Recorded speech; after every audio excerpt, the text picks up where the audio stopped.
The tradition itself was always really innovative, and yet in India it had become kind of like a museum piece, and it was no longer something relevant to people's lives. You know, it was like, oh yeah, they're doing that over in the temple, and I'm busy doing other things.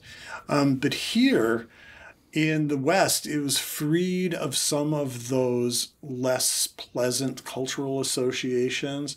And instead of being perceived as something old, it was perceived as something new. And people have, marketed the ancient roots and everything. But it always felt to me like people were apologizing for what was actually going on, which was that we were creating something new. What we've shifted from is a spirituality that's based upon like a belief or an ideology, and one that's more focused on the effect or the practice of it.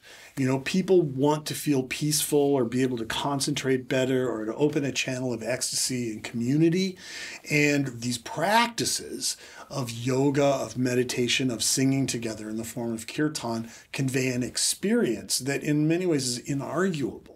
It's beyond discussion.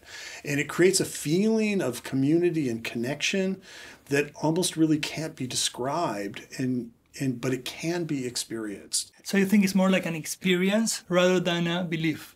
I'm really fundamentally an agnostic, which means I don't know. Like that not knowing is my point of departure. Like this is a process of inquiry. Like, well, what is culture and what is spirit?